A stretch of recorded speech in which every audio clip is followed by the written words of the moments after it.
Lucky Boys Podcast. Again, nuclear power. Like everybody's wondering, okay, he's got a button. He's got the button.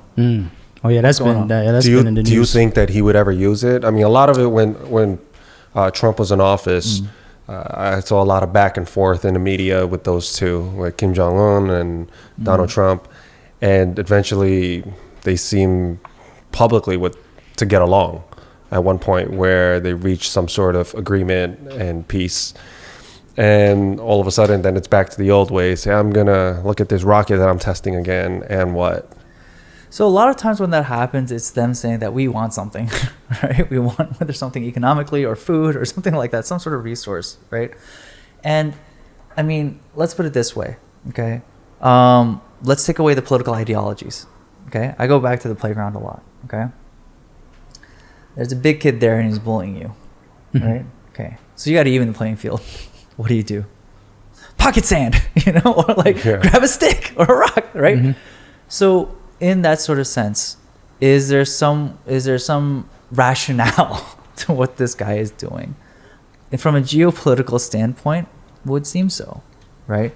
He understands that having a nuclear weapon, right, makes him a viable threat and therefore able to control some respect, right, from the people there. Albeit I wouldn't call it respect. I would say that you're controlling fear, right?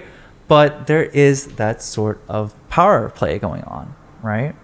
So, but that move has been around since, for decades. Yeah. For decades. I can't, to the point where I don't even believe South Koreans feel threatened by it.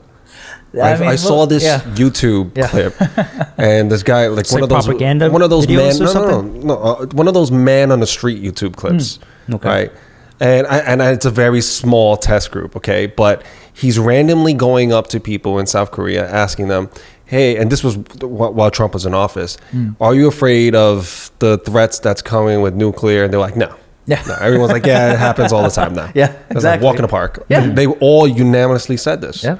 So, I think the people outside of the world are more shocked every time we hear it in a news cycle than South Koreans are, based on the information that I've been told and just what I've seen. They're just like, yeah, it's pretty normal.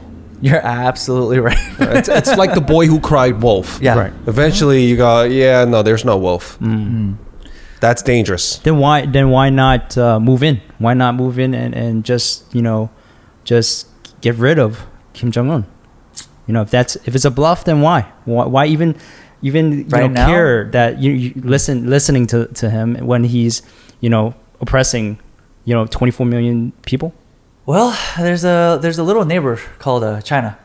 Right? China will not let, because look, if they take over, then guess who controls that part?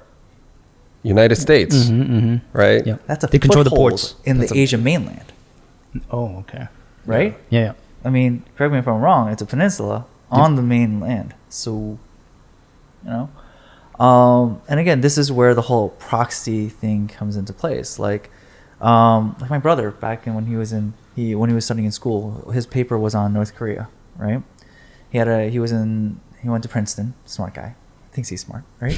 He's smart. He actually is very smart, and he was talking about the North Korea and their game theory and game strategy and like their strategy. Okay. And his paper, when read it, I was like, it's playing out to the T. Right? And he had his advisors who were worked in the State Department and stuff like that, so his teachers and professors were there. But when I read this, he was really looking at the rationale. And to us, when we get these snippets, right, these news clips and stuff like that, it may seem very irrational. Why? Because we don't see it that often, right? So one day he's doing this, one day we're not trying to put all the pieces together. So it may seem out of. It's like erratic. Yeah, we look at it as like erratic behavior, while behind the scenes, this is supposed to happen. Right, and when you look at it from a power dynamics perspective, let's say with the nuclear, with the nuclear power and stuff like that, do I think that he hasn't? I mean, who knows, right? But the question becomes, are they capable? Probably, right? I'm sure they have, we're Asian, we're good at math, right? Physics and things like that, right? He's got people there, but, do these people necessarily, maybe, do they want to do it? I don't know. you know, because I don't know what the dynamics are within his leadership. And again, if he's ruling with fear, right, it's very difficult. And so when you have the proverbial gun to your head, are you going to do what you need to do? You probably are. Lucky Boys Podcast.